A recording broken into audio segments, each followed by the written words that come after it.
Bonjour à toutes et à tous et bienvenue dans Page Parlée avec Zineb El Mahi.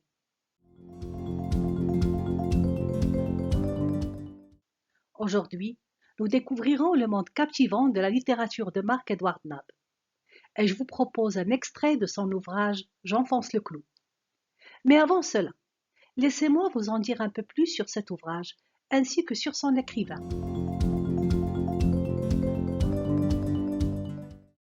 Le livre J'enfonce le clou compile 27 articles d'actualité abordant une multitude de sujets tels que le terrorisme, la guerre, la pédophilie, l'homosexualité, la télé-réalité, le procès de Dieudonné, l'exécution de Saddam, ainsi que les conflits en Irak et en Palestine.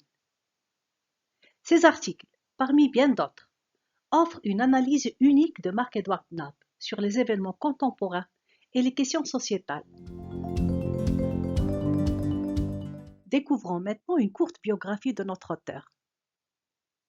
Marc-Édouard Nab, également connu sous son vrai nom Alain Zanini, est un écrivain français, né le 27 décembre 1958 à Marseille. Il est réputé pour son franc-parler, ses écrits audacieux et son style littéraire percutant, ce qui lui a valu à la fois l'admiration et la controverse tout au long de sa carrière. Il a été qualifié de provocateur et ses écrits ont été jugés par ses détracteurs de raciste et d'antisémite.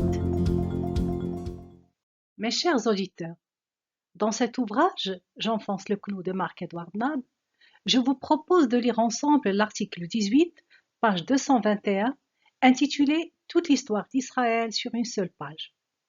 Dans cet extrait, nous découvrirons comment les Israéliens ont pu s'emparer des maisons des Palestiniens, menant ainsi à la création de l'État d'Israël. Et voici la fameuse page 221 de l'ouvrage J'enfonce le clou.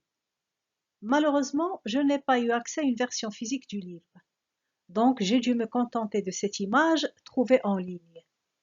Comme vous pouvez le voir, elle est jaunie et difficile à lire.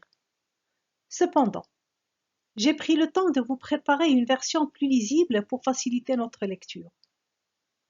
Alors, êtes-vous prêts? C'est parti! Toute l'histoire d'Israël sur une seule page. Ça commence comme un roman de Kafka. Un matin, sans que vous ayez jamais rien fait, on tape à votre porte. C'est un type qui affirme avoir habité dans votre appartement à l'époque où l'immeuble n'était même pas construit.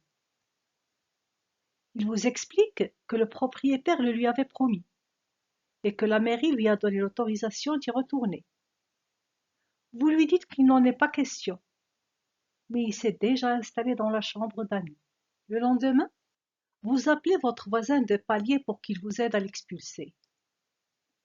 Mais votre hôte qui s'est servi dans le frigidaire et a mis les pieds sous la table se défend. Bientôt, ses cousins, neveux, oncles et tantes arrivent à leur tour et occupent toutes les chambres. Votre femme et vos enfants sont obligés de quitter l'appartement et de se réfugier plus loin dans le quartier.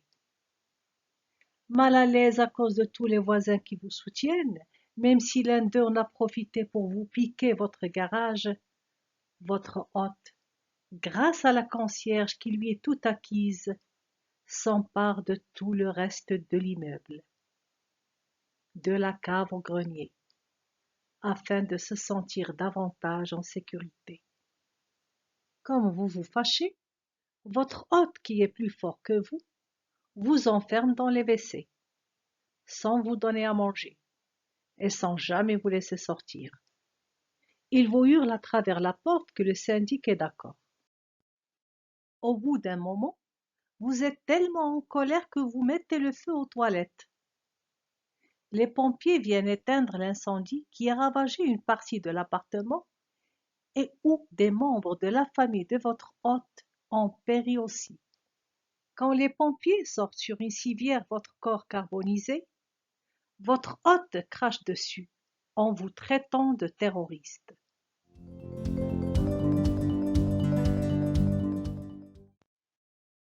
Et voilà pour cet extrait de l'ouvrage J'enfonce le clou de Marc-Édouard Nabb. Merci de m'avoir accompagné jusqu'à la fin de cette lecture. N'hésitez pas à partager vos réflexions et impressions dans la section des commentaires. À très bientôt pour de nouvelles découvertes avec Page Parlée.